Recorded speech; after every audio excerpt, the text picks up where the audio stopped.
They came in silence.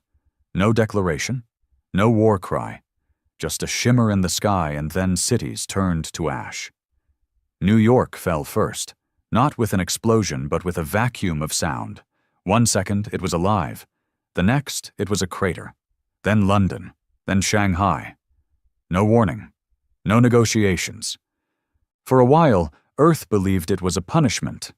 For centuries of wars, for the environmental collapse, for the arrogance of calling ourselves advanced while still killing each other over borders and belief. So when the skies lit up and our satellites died one by one, the world froze. Not in rage, but in guilt. Maybe we deserved it. Then came the message.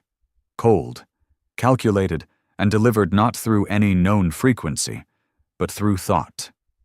Everyone on Earth heard it at once, like a whisper crawling up the back of their skulls. Surrender, comply. Assimilation ensures survival. Resistance ensures extinction.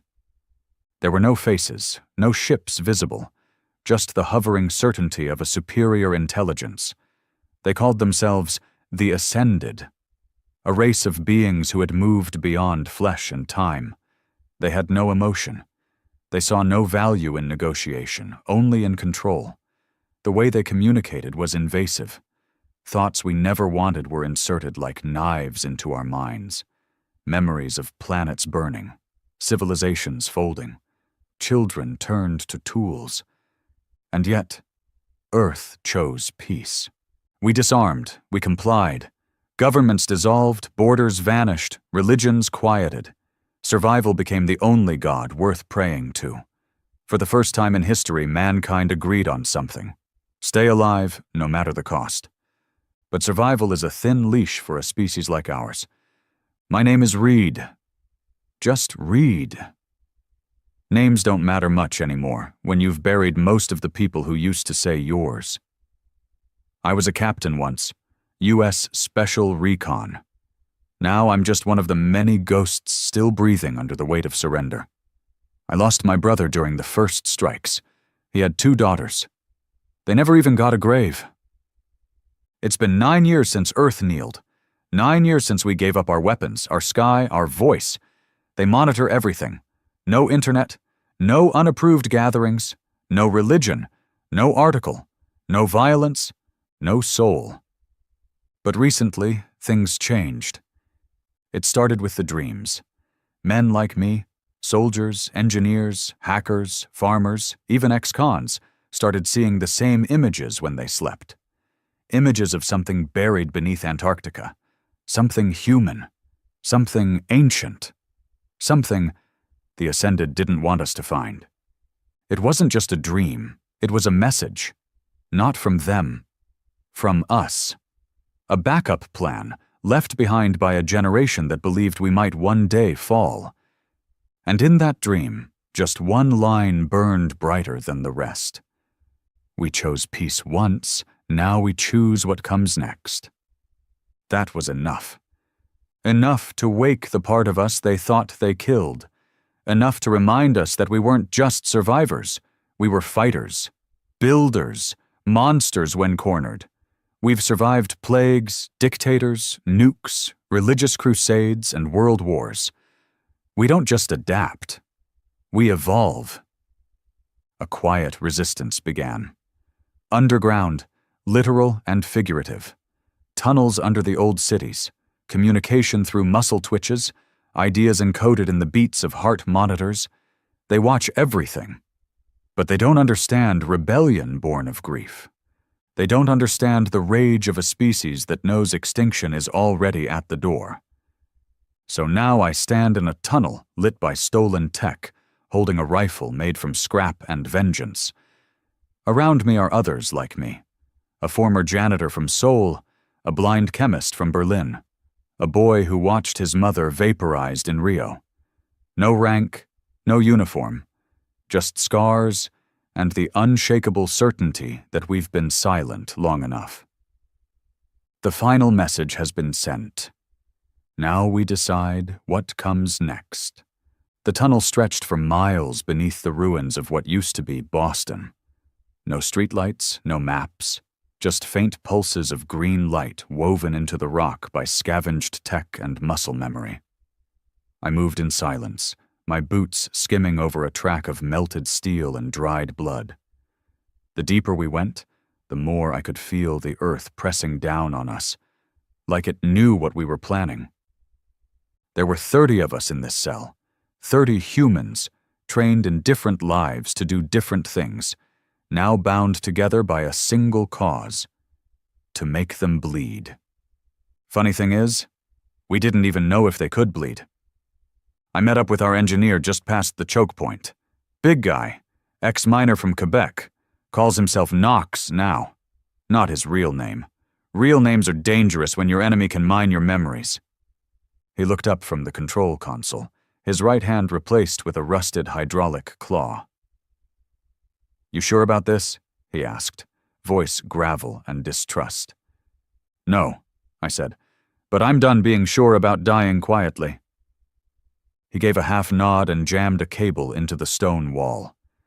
A low hum began to vibrate through the rock. Generators buried 2 levels deeper kicked on, drawing power from molten vents. It wasn't clean, it wasn't safe, but it was ours. Across the chamber, a young guy named Mick sat on a slab of metal, polishing a makeshift railgun. He couldn't have been more than 19. Lost his entire family when they took Brazil. Never talked, never smiled, just stared at the floor until someone gave him a weapon. Now he stared at the enemy like they owed him something. They did. We'd gathered information, data packets, brain scans, fragments of old military satellites. Most of it was corrupted, but enough was intact to piece together a plan. We didn't want to survive anymore. We wanted to hurt them. Turns out, the Ascended didn't care about gold, or oil, or water. They wanted conformity. Order without chaos, a sterilized galaxy. Earth was the last place in this sector with unregulated human emotion.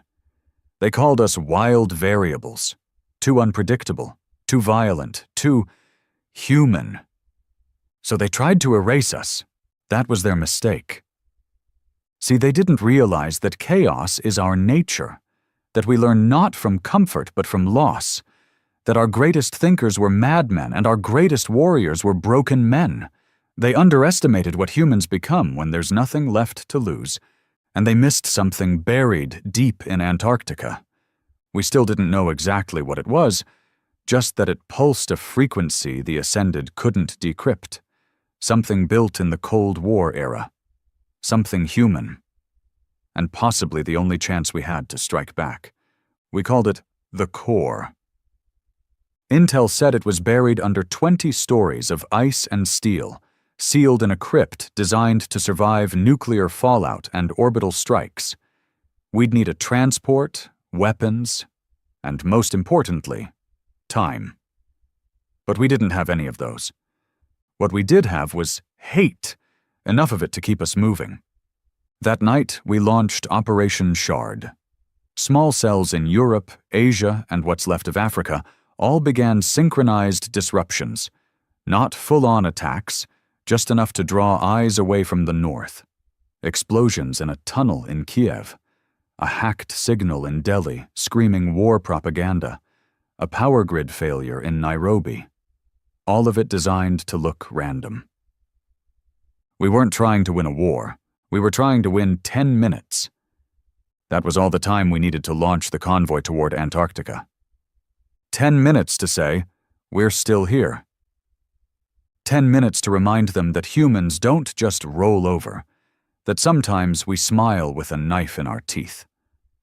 We moved at night, always at night. The sky wasn't safe during daylight hours. Drones buzzed like flies, scanning for anything above ground with a heat signature. Our transports were old, pieced together from half-burned tanks and decommissioned ships. The paint was peeling, the engines groaned, and the smell inside was a mix of blood and rust. Perfect. Knox drove the lead vehicle. I rode shotgun, literally. The seat beside him had a shotgun welded to the floor, just in case. You think the core's real? He asked after about 2 hours of silence. I think something's down there they're afraid of, I said. And that's enough. You know what's funny? He said, chuckling like a man who's seen too much to laugh honestly.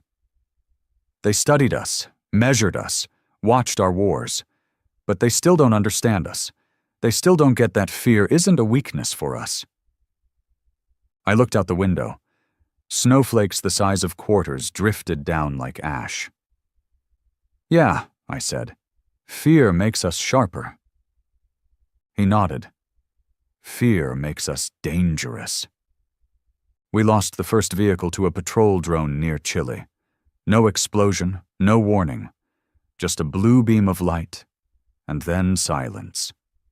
5 people turned into vapor. I knew one of them, an ex-firefighter from Ireland who used to hum lullabies when he cleaned his rifle. He died with his eyes open. We didn't stop.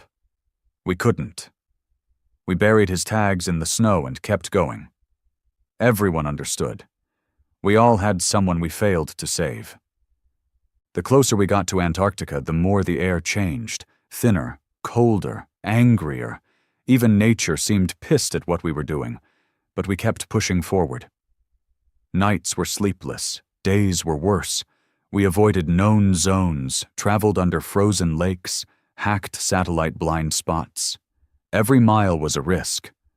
But eventually, we made it.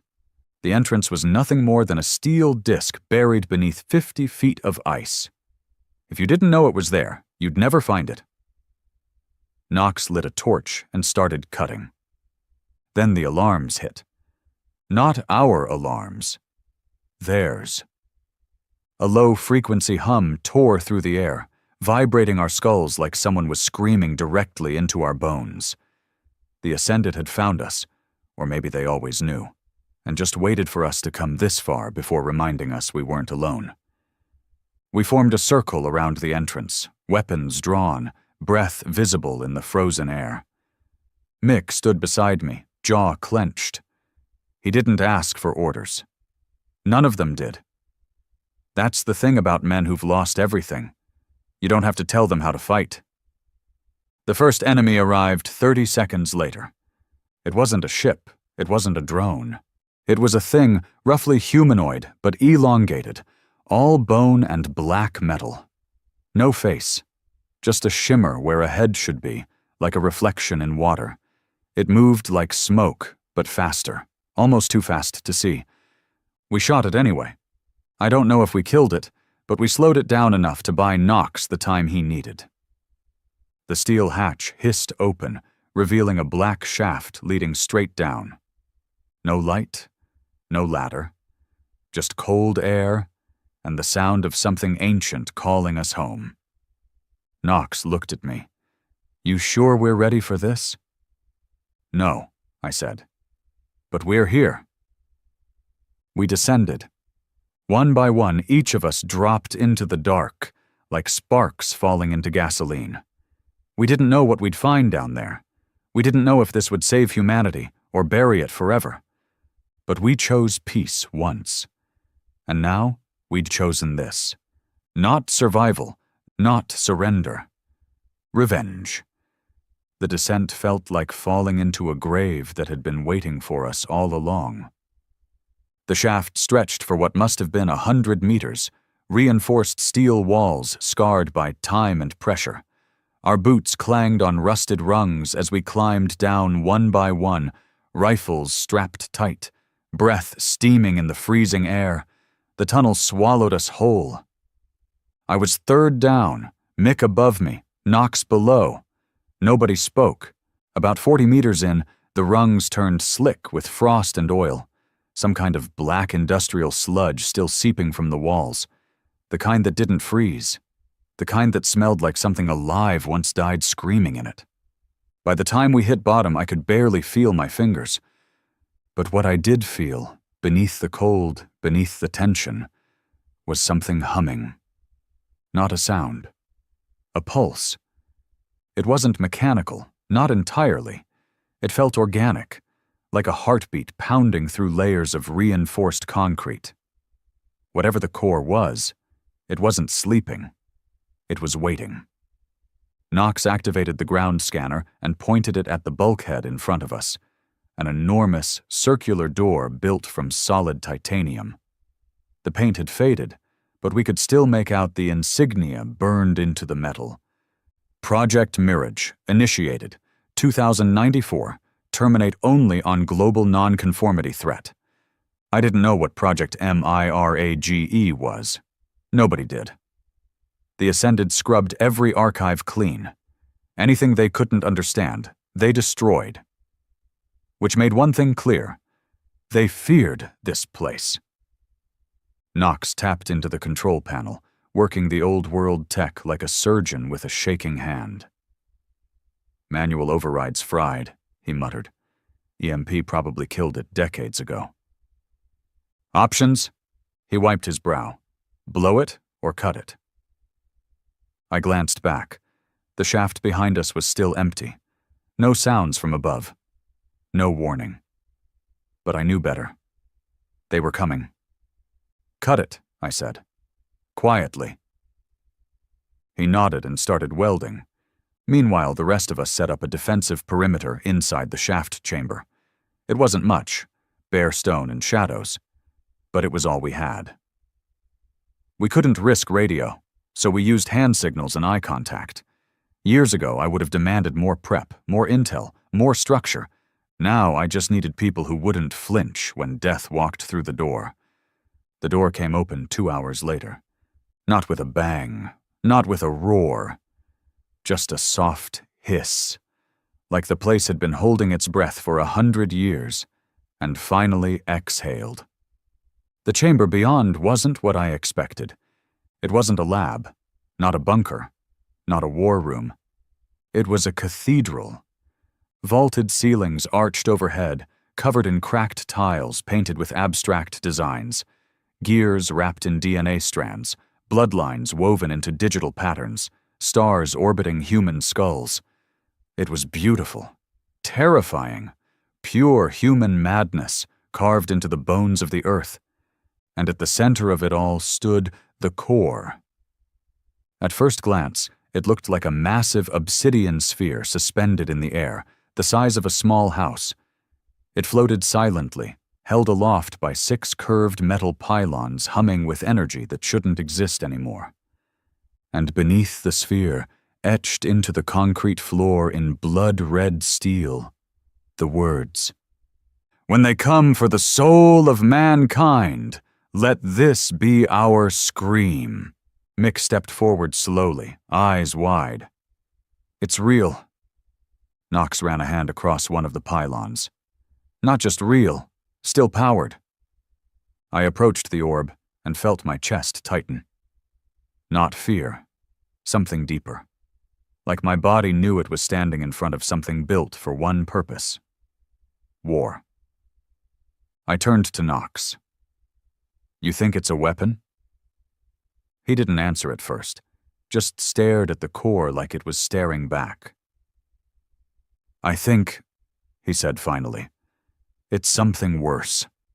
We began scanning, running diagnostics, uploading what little software we had left. The core didn't respond like a machine. It didn't have an interface or prompts. It reacted to thoughts. Strong ones. Mick was the first to trigger it. He stood too close, got too angry, thought about his sister screaming in the fire, and the sphere pulsed. A ripple of red light surged through the chamber. Not destructive, but sentient. It fed off emotion. The same thing the Ascended had tried to sterilize out of us. That's when we understood what Mirage really was. It wasn't just a weapon. It was human emotion. Weaponized. Some bastard scientist decades ago had found a way to store grief, rage, fear, and hope inside a living neural structure, then encode that into something not quite AI and not quite flesh. And that something was hungry. But before we could learn more, the alarm screamed. Not from the core, from Knox's scanner. Something was coming down the shaft. Fast. Knox's eyes went wide. "They're here!" We scrambled for cover. I ducked behind a collapsed pylon, motioned for Mick and 2 others to take the left flank. We had maybe 20 seconds before they breached. No time for speeches. They came down like smoke, black shapes sliding down the walls, limbs stretched longer than anatomy should allow. Their bodies shimmered like water, and where their feet touched the stone, frost spread, cold as death. Unnatural. The first one hit the floor with a thud, and Mick shot it in the head. The thing twitched, screamed, and exploded into dust. The others didn't flinch. We fought. No strategy. No mercy. Bullets ripped through the cold. Lasers scorched flesh. Someone, maybe Jericho, maybe Levi, was screaming as he burned. One of the black things leapt at me, jaws unhinging like a snake, and I jammed a blade straight into its throat. Blood, not red, but silver, splashed across my face. Then everything went silent. The last enemy dropped, twitching and melting into ash. 6 dead. Maybe more. And the core? It had changed. It glowed now, red and white, pulsing like a heart ready to burst. Then it spoke. Not in words, not in any language, it just pushed itself into our minds. You have chosen. Knox dropped to his knees. It's sentient. Mick stepped back.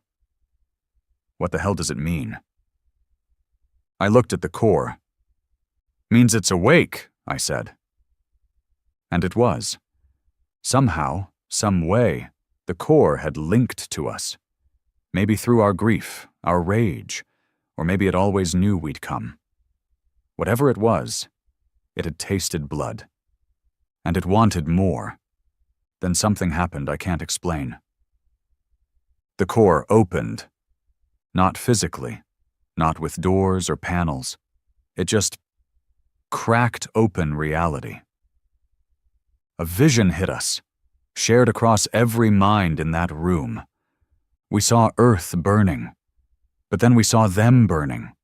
The Ascended, flailing, screaming, no longer invincible, falling from the sky, whole fleets evaporating under a light they didn't understand. And at the center of it all, we saw us. Not soldiers, not heroes, just humans. Bleeding, raging, refusing to die. Then the vision vanished. I staggered back, breathing hard. Knox was shaking. Mick looked like he was going to throw up. None of us said anything. We didn't need to. The core wasn't just a weapon. It was our mirror, a reflection of everything they tried to erase. And now it was part of us. We had awoken something ancient and terrible. And somewhere in the sky, I swear I could feel the Ascended panic. We didn't sleep that night. None of us could. Some sat in silence, staring at the core. Others wandered the cathedral in circles, lost in the images burned into our minds, visions of Earth reborn in fire, visions of us, ordinary men, wielding power. The Ascended could never understand. Not because it was advanced, because it was angry. The core hadn't just shown us what could be done. It had chosen us to do it. We weren't the best. We weren't the smartest. We were just the last ones standing when everyone else gave up. Maybe that's why it trusted us. Do you feel different? Mick asked, breaking the silence. He sat across from me on a rusted storage crate, legs shaking, rifle across his lap. His face looked thinner now, more hollow, like something inside him had been stripped out and replaced with something far older. I nodded. Yeah, it's in our heads now. Is that a good thing? I looked over at the core, still pulsing, floating, alive, watching. I didn't know how to answer him. It's necessary, I finally said. Knox walked over carrying a cracked tablet. He'd wired into the old tech embedded in the walls. tech from a world that had already lost this fight once. His hands were shaking, not from fear, but adrenaline. He looked like a man who'd just read his own execution notice and found it funny. "I think I found what the core can do," he said, eyes scanning the screen. "But it's worse than we thought." He passed the tablet to me. The screen flickered, cracked down the center, but the schematics were clear. No labels, no colors, just systems, interfaces, neural pathways. The core wasn't a bomb. It was a conduit. "Are those neural patterns?" I asked. He nodded. "Yeah, human ones." "You mean AI?" He shook his head slowly. "Number, these aren't programmed. These were recorded. Human thoughts, emotions, memories." I blinked. "You're telling me they put people in this thing?" "They didn't just put them in. They fed it with them." There was silence again. Heavy. Mick stood. "Fed it how?" Knox exhaled. "They found a way to record emotional trauma and transfer it into a quantum field. Pain, rage, despair, and hope. Then they looped it, amplified it, trapped it, like screaming into a jar and locking the lid. Only the jar thinks now." It made sense. A horrible, logical sense. That's why the core responded to grief. That's why it pulsed when we were angry. It had been built from people who'd suffered. It knew pain because it was pain, and now it had us. Mick paced. "So what? We have a giant ghost in a ball and no way to use it?" Knox grinned, a tired, angry grin. "Oh, we can use it? That's the worst part?" He tapped the screen again and showed us the interface. A simple line of text blinked beneath the schematic. "Release protocol. Inheritance key required." "What's the key?" I asked. He looked me dead in the eyes. "It needs someone willing to die with it." My blood ran cold. So that was the catch. That was the price. The core could unleash itself, burn like a sun, fry circuits across the Ascended's networks, broadcast human pain through their entire frequency range. It could crash them, cripple their minds. It could make them feel what they tried to erase. But only if someone stayed behind. The conduit had to be triggered from within. Mick shook his head. "Number, we find another way. We use it as a signal booster, bounce it off satellites. Hell, throw it into orbit if we have to." Knox looked at him flatly. "You don't throw God into orbit, kid. You kneel or you burn." I leaned against the pylon, jaw clenched. This is what it meant. We weren't chosen to survive. We were chosen to decide. A voice buzzed in our heads then, not English, not even words, just pressure, foreign, cold, the Ascended. They had found us again. The core responded instantly. Its pulse turned red, loud, almost angry. Lights flared across the cathedral walls, strange symbols glowing in patterns none of us could read. "Status?" I snapped. Knox tapped into the scanner. 3 ships incoming. Atmospheric breach in 30 minutes. No chance of outrunning them." "So we fight," Mick growled, loading his rifle. But even he knew it was suicide. We couldn't win a direct fight against Ascended war drones in the open. Not with scrap weapons and half-dead men. The only chance we had, the only chance Earth had, was to make this place matter. To make this pain mean something. And that meant one of us had to die here. I stared at the core, heart beating like a war drum. I knew it would be me. I'd always known. I was the oldest. I'd led the team, dragged them into this mess. I was the one with nothing left up top. No family, no name worth saving, just scars and rage. And maybe that's exactly why the core picked me. It didn't need a hero. It needed a fuse. I turned to Knox. "Prep the conduit." He froze. "Read. No arguments." Mick stepped forward, panicked. "You don't have to do this. There has to be another way." "There isn't," I said firmly. He opened his mouth again. but I stepped close. Listen, kid. This isn't about martyrdom. This isn't about glory. This is about hurting them. They don't understand pain because they've never had to carry it. I have. We all have. And now I'm going to give it to them. He shook his head, his voice cracking. You're not the only one who's lost people. Number. But I'm the only one who's ready to go with it. He backed away. I walked up to the core. Its surface shimmered, like it recognized me, welcomed me, the way a coffin welcomes a body. Knox keyed the override. A compartment opened on the side of the sphere. A hatch just big enough to step inside. Inside there was no light, no walls, just warmth, like sinking into blood. The moment I stepped in, the voices began. Not words, not sound, memories. My brother screaming in the rubble. A little girl's laugh, silenced by a drone strike. My own voice crying out to God in a field of ashes. All of it poured into me, and through me, into the core. It began to glow. Outside, I heard Knox calling out. Ships in visual range, they're descending. Then I heard Mick again, shouting, They're jamming the entrance, we're trapped! I closed my eyes. The core spoke now, through me, or maybe as me. We chose peace once. Now we choose pain. The light exploded outward. Not a blast, not an EMP, but a pulse, like a scream echoing across the universe. The raw weight of every death, every betrayal, every hopeless moment a human ever endured, funneled through a single man and fired straight into the sky. I felt my bones crack, my skin tear, my soul burn. But I also felt them. The Ascended. For the first time, they weren't calm, they weren't sterile, they were screaming. My thoughts bled into theirs like poison.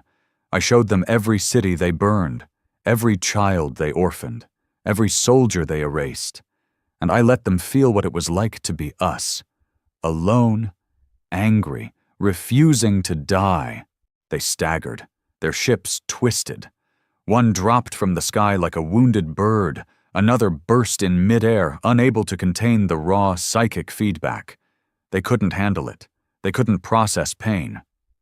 And I was giving them all of it.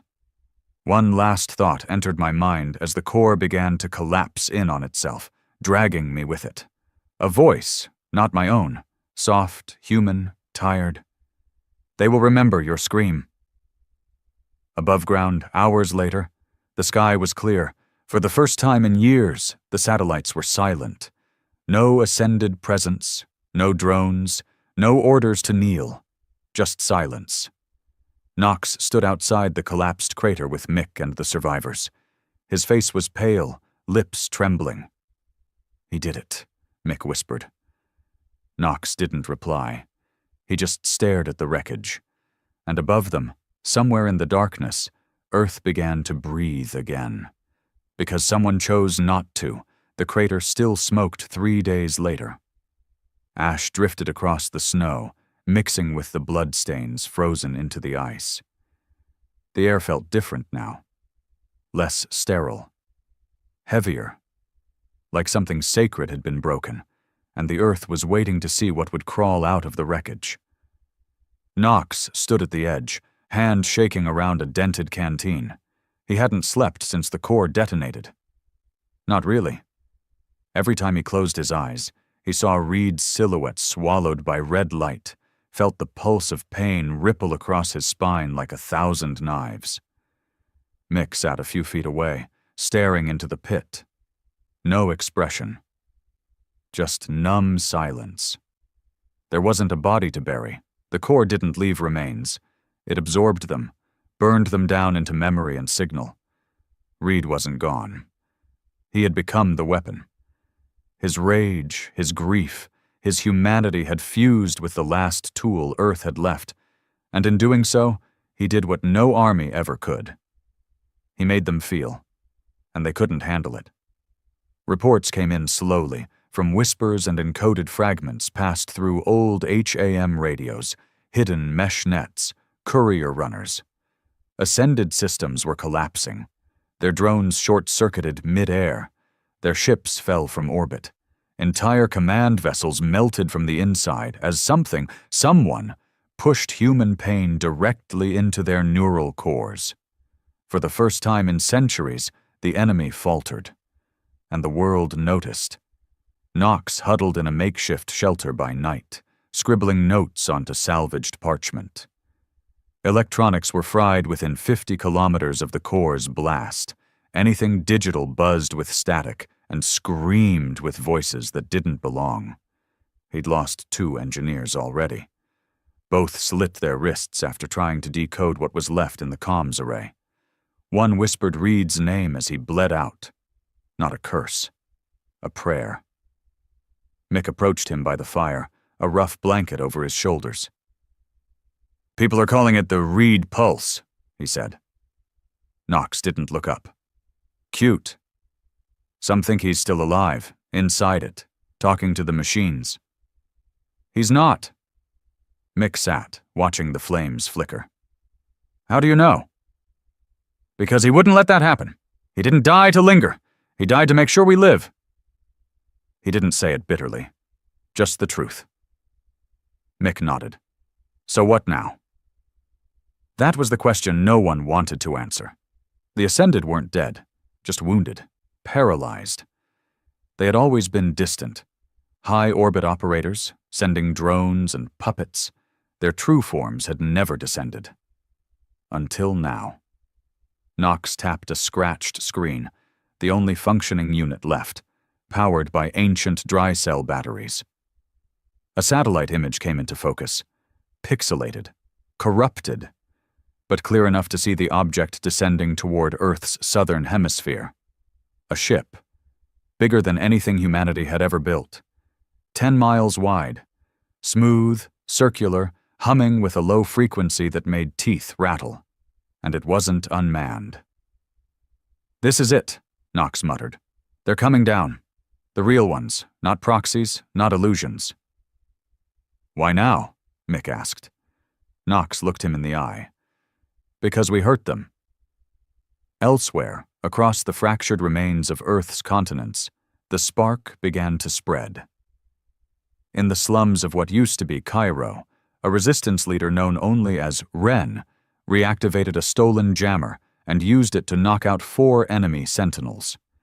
She carved the words, "We choose pain," into their metal shells, and left them in the streets for the people to see. In the underground ruins of Tokyo, a blind man named Urato led 40 survivors to a hidden military cache long thought buried. They didn't find weapons. They found data, maps, blueprints, files from before the fall, records of Project Mirage, redacted logs, conversations from generals who knew surrender was suicide.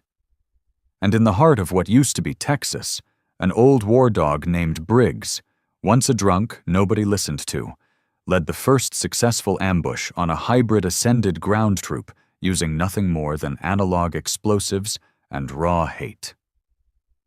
All of them had heard the same thing when the core went off. Reed's scream. It wasn't just noise. It was embedded in every circuit, every broken frequency, every damaged ship that tried to crawl back to orbit. His final thought, the echo of a man who'd lost everything and chose vengeance over silence, had become Earth's war cry. And that terrified the Ascended. Because they didn't understand what comes after peace fails.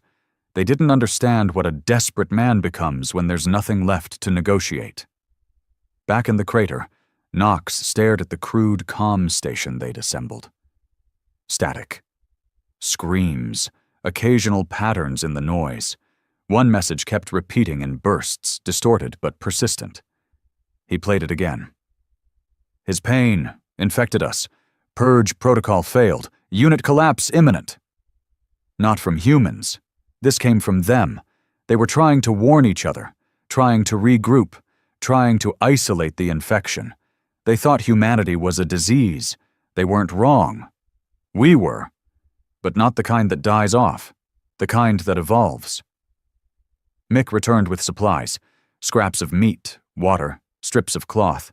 He dropped them without speaking, but Knox could see the boy was different now. Not softer, not harder either. Just focused. Grief had matured into intent. "You're ready," Knox said quietly. Mick didn't ask how he knew. He just nodded. "Good, because we don't have time." Knox laid out the old maps. Not digital, paper, the only way to avoid detection now. "They're sending something big, maybe final. That ship in orbit? It's not here to talk. It's here to end the story." "Then we write a new one," Mick said. Knox looked up. "Damn right." They spent the next 8 hours plotting coordinates, making contact with other resistance nodes. Most were fragmented. Some didn't respond. A few had already been wiped out. But enough survived. Enough were ready.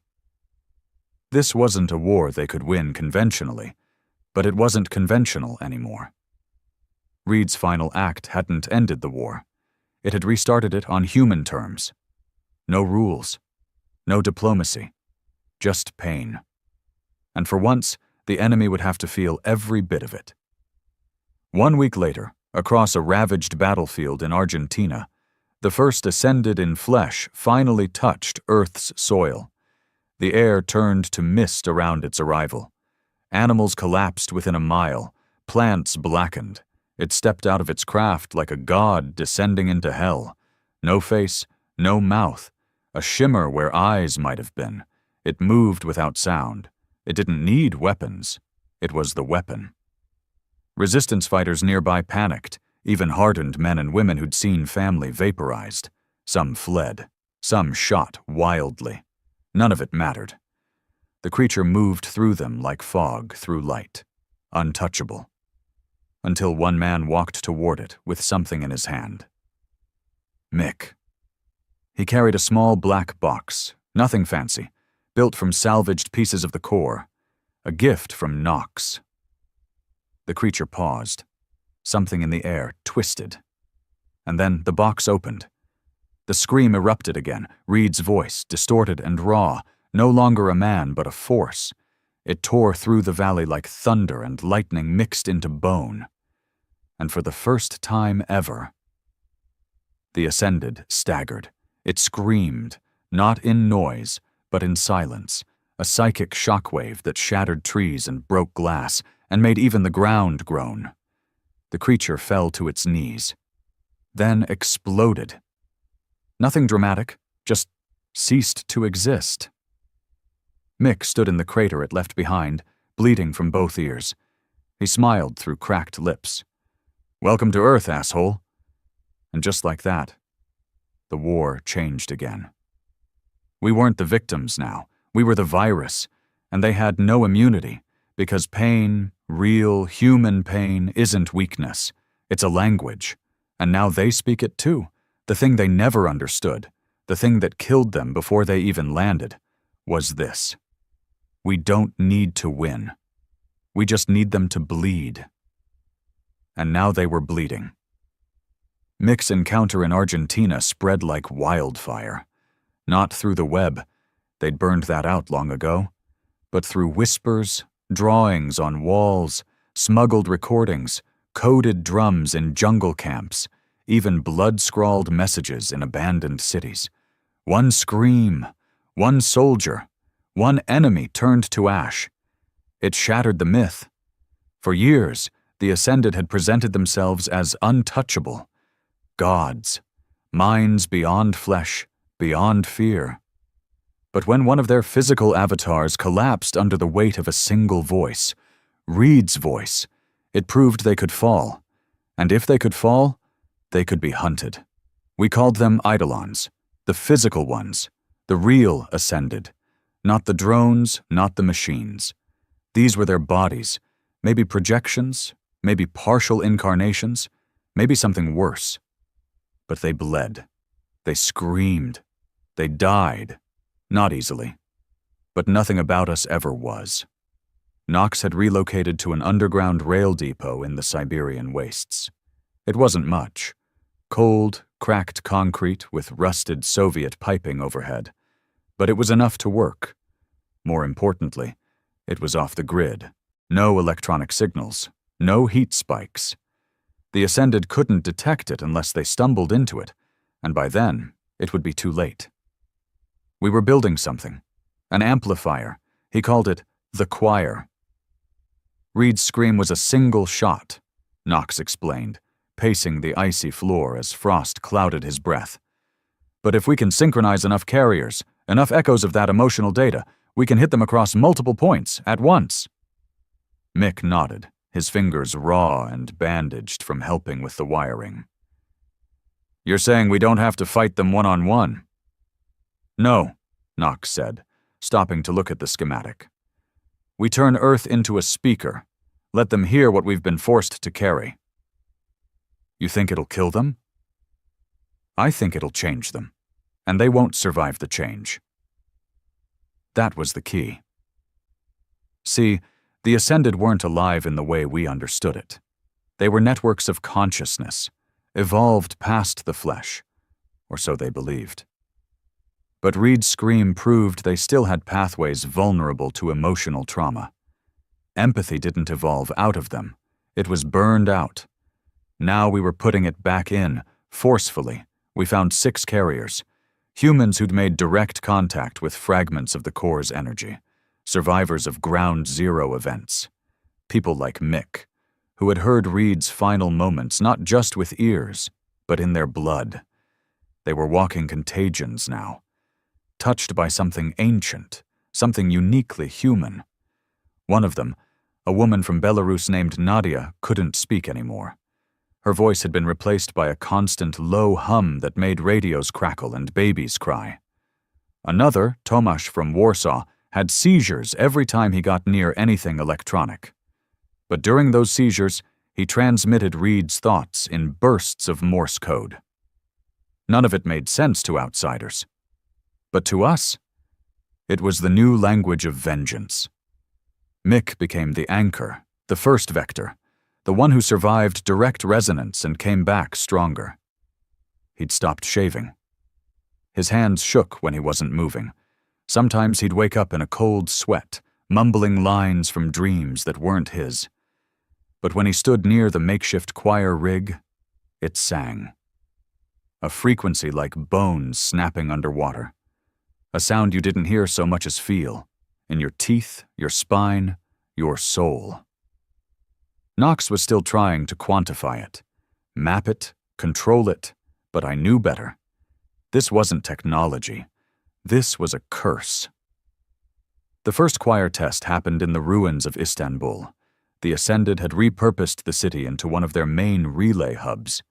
Massive spires of pulsing crystal growing out of the Hagia Sophia like tumors.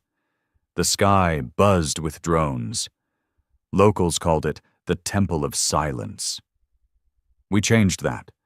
We sent in Tomasz with the choir device wired to his body. He was carried in by a caravan of desperate fighters, men who'd lost wives, sons, homes, identities. They didn't need to understand how it worked. They just needed it to hurt. The choir was triggered at 2:03 a.m. No lights, no explosion, just a pulse. A wave of rage, grief, betrayal, and unrelenting human sorrow detonated like a silent bomb across the city. Ascended drones fell mid-air. The crystal spires cracked, howled, and then shattered. The entire network collapsed. For 3 hours, every machine within 50 miles screamed with Reed's voice, looping endlessly. You erased our gods, now meet ours. The Eidolon stationed there, identified only from black box footage, disintegrated. No bullets, no blades, it melted, screaming. And now they were responding, not retreating, not attacking, changing. We intercepted signals, glitched broadcasts that carried fragmented thoughts, ascended minds trying to make sense of what was happening. Infestation is conceptual. They transmit emotion like a virus. Containment impossible. One signal was clearer than the rest. They were not supposed to adapt. They were supposed to obey. That's what this had always been about. Not survival, not conquest. Control. They thought Earth would kneel forever. They never expected it to scream back. Knox's final plan was simple, in the way all mad things are simple. We hit them where they started, high orbit command. Their real network, hidden above Earth's orbit, where their true forms pulsed inside energy cocoons, manipulating proxies and puppets. They'd stayed out of reach for years, always watching, always safe. Not anymore. The choir wasn't just a weapon now. It was a beacon, a signal that could climb all the way into space if we built a final amplifier, if we launched it straight into their command hub. But we needed a delivery system. We needed a team. And we needed someone ready to finish what Reed started. Mick didn't volunteer. He claimed the job. No one argued. He was already half ghost anyway. Every day, the core fragments inside him pulled tighter, latching into his nervous system. Soon, he wouldn't be human anymore. But until then, he was our bullet. Knox sat with him the night before launch, drinking from a dented flask. "You scared?" he asked. Mick shook his head. "I'm furious." Knox smiled. "Good. That's what they don't get. That's what keeps us going. They think pain is weakness. They're wrong." Mick looked out at the broken sky. They're about to learn what pain really is. The shuttle was old. Soviet design, nuclear propulsion, no AI, no smart tech, just steel and guts and fury. Perfect. They strapped the choir device to Mick's chest, hardwired it to his nervous system. He wouldn't need to trigger it. His heartbeat would do the job. The launch site was silent, no ceremony, just the grind of gears and the hiss of old engines. As the shuttle rose, the ground trembled, not from the power, but from what was coming next. Because if Mick reached them, if that final scream reached the core of their hive minds, then the war wouldn't end. It would truly begin. One where they'd finally understand the hell they made. And we'd no longer be fighting for survival. We'd be fighting to make them remember. The sky had no stars anymore. They'd gone dark years ago, blotted out by the artificial orbitals, massive ascended structures hanging in silence, casting Earth in shadow. Every one of them a fortress, a nerve center, a parasite. Now, they were shaking. We didn't see it from the ground, not at first. But our hacked infrared scopes showed the truth. Wobble, tremor, panic. Their satellites were spinning off alignment. The black spheres, once so perfectly still, began to twitch, because the choir was coming. Mick's shuttle tore through the atmosphere like a relic of a forgotten god. No digital targeting, no precision software, just brute velocity and a payload of raw, screaming grief. He wasn't a pilot. He wasn't a soldier anymore either. He was vengeance wrapped in skin. And vengeance doesn't need instructions. The choir was fully integrated now, merged into the nerves of his body, fused to the fragments of the core that had already changed him. By the time he reached low orbit, he wasn't even human in the normal sense, but he was still something they couldn't understand. A man with a purpose. From the Siberian outpost, Knox tracked the trajectory with outdated scopes, his breath fogging against cracked lenses. A few surviving engineers huddled nearby, recalibrating ancient missile schematics and pre-radio math to calculate burn angle. Mick's voice came through, ragged, filled with static and pain, but alive. "See them." Knox clicked the receiver. "Status?" "They're trying to lock me. Something echoing, pushing into my head. Doesn't matter." "You still have the choir?" "It's part of me now. It's screaming. Not just Reed anymore. I can hear all of them. Tomasz, Nadia, others." Knox paused. "You mean..." "They're with me." No further explanation. Just the certainty of a man becoming a chorus. Mick breached their perimeter at 40,000 feet. They hit him with a dozen kinds of countermeasures: gravitic dampers, neurological spikes, electromagnetic shredders, all aimed to stop human thought, designed to kill emotion. Too late. Mick wasn't feeling anything anymore. He was broadcasting it.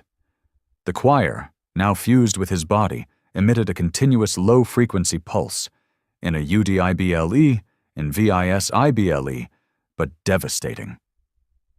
Wherever it hit, the effects were the same. Ascended tech shut down. Biological projections convulsed, their minds fractured.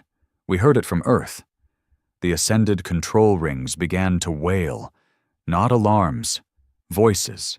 Digital, distorted, wrong, like children crying through broken radios. They weren't used to emotion.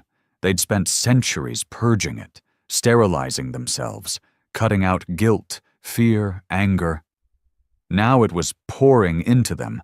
They couldn't process it, couldn't fight it. They could only try to contain it. Mick's shuttle crashed into the largest orbital, designated Nexus Prime by old Earth defense intel. It was where they'd coordinated the first purge strikes, the place where the order to erase us had begun. He didn't wait for confirmation, didn't wait for permission. He activated the choir at full amplitude, and Earth shook. The scream that followed wasn't just noise, it was memory. Reed's final thoughts, fused now with every lost soul who had come after, ripped through the digital space like a god's thunder. It carried the fear of mothers clutching dead children, the rage of sons watching cities fall, the cold silence of old men digging shallow graves for their legacies, the betrayal of peace treaties laughed at by steel mouths. And layered inside it all was Mick's voice, raw and unfiltered. You wanted silence. You get us instead. The effect was instantaneous. The nexus cracked, not with fire or debris, not like human structures collapse. It fractured inward, like a mirror shattering into itself, like reality itself recoiling from the weight of what it felt. Every ascended consciousness connected to that system was exposed. No firewalls, no layers, no protection. For the first time, their souls were vulnerable. And humanity, brutal, irrational, grieving, violent, poured in. Back on Earth, Knox stood outside the outpost, watching the skies with bare eyes now. He didn't need screens. He could feel it in his bones. Across the planet, ascended drones dropped from the air like dead insects. Control towers folded in on themselves. Crystals imploded. Psychic pulses from orbit twisted their own machinery into knots. The Earth's sky was no longer theirs. He turned to the others. It's working. But not everyone celebrated. Some screamed, fell to their knees, covered their ears, even though the sound was inside their heads, not outside. The choir wasn't kind. It wasn't built to save. It was built to remind. And humanity was remembering everything at once. Mick didn't survive the impact. But in a way, he never hit the ground. His body was consumed by the choir's final surge. His last signal, barely decoded, was a whisper. Give them hell. His pulse faded, but the signal didn't stop. Somehow, even in death, he remained part of it. Knox's last reading showed his neural pattern burning into the orbital matrix, hijacking it like a virus, taking root inside their systems, and then doing what humans do best when pushed to the edge, burning everything down. Within 24 hours, 4 major ascended orbitals collapsed. 12 eidolons were confirmed dead. 17 drone factories exploded from inside, their signals fragmented, their hive minds disconnected. And then, for the first time since the invasion began, there was silence. True silence. No psychic pressure, no whispers in the back of our skulls. Just wind. Knox didn't believe it at first, thought maybe the equipment had failed. But then he saw the birds flying again, felt the static in his bones ease. And across the ruins of old cities, people looked to the sky without fear. For the first time in decades, they didn't see them. They saw possibility. But it wasn't over. Knox knew better. "They're still out there," he said, voice low, tired, resolute. "Not all of them died," said one of the engineers. "Number but enough did that they'll have to rethink their place in the universe." "And us?" Knox looked toward the sky. "We just told the galaxy a truth it forgot." "What's that?" He lit a cigarette with shaking hands. "That humans don't survive because we're smarter or stronger. We survive because we don't quit, even when the math says we should." "And now?" Knox took a drag and exhaled slowly. "Now we go find the rest of them, and we make them feel it." Across the stars, as systems recalibrated and minds recovered, a message kept pulsing in the hidden frequencies, left behind by Mick's final act. We chose peace once. Now we choose what comes next. And this time they heard it, loud, clear, human. The silence was worse than the war. In the weeks after Mick's final broadcast, after the choir tore through Ascended Command, there were no counterattacks, no death rays from orbit, no psychic ruptures, no more eidolons descending like gods. There was nothing. We waited. Every day. Every hour. But they didn't come back, not to fight, not to negotiate. They just disappeared. High-orbit readings were quiet. The great artificial rings that once glowed like halos around Earth hung still and cold. Debris floated aimlessly where control ships had once pulsed with other-worldly power. The sky was empty, and it felt wrong. Like walking out of a decades-long prison cell only to find the guards had vanished, the walls crumbling behind you. Freedom wasn't a celebration. It was a question no one could answer. Knox sat alone inside the outpost's war room, staring at the dark screens.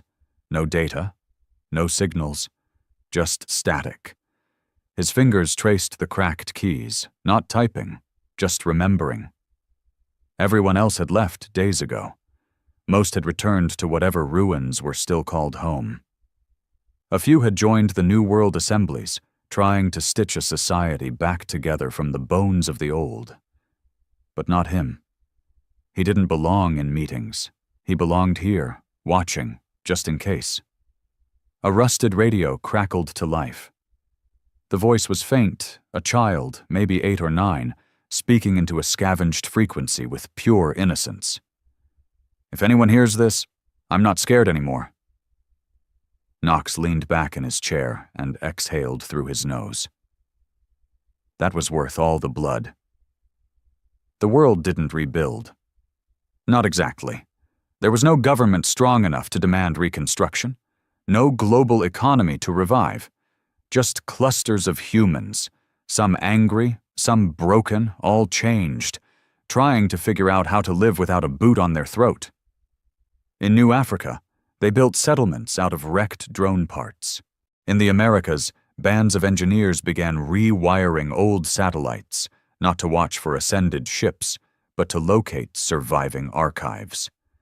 Article history, music. A group of children in what was left of Mongolia painted murals of Reed and Mick on the side of a rusted carrier tank. Their hands were too small for precision, but they painted anyway, with bright reds and blacks and white streaks of fire. They called the mural the Last Scream. Some treated them like gods. Some whispered they were still out there, Reed and Mick, somehow uploaded into the choir, haunting the stars, watching. Others just carried their names like scars. Not heroes. Not saints, examples. Knox was visited once, weeks after the choir strike, by a young man named Dario. He was maybe 20, all nerves and crooked teeth, carrying a journal filled with codes and memories. "I found this near the Corps' ruins," Dario said, placing it gently on Knox's desk. "Don't know if it matters anymore." Knox opened the book.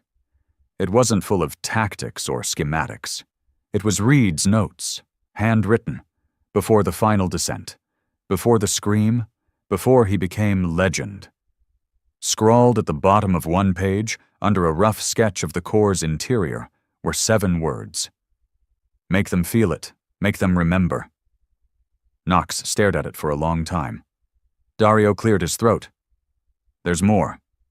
He handed over a small, dusty drive. It's audio. From Mick.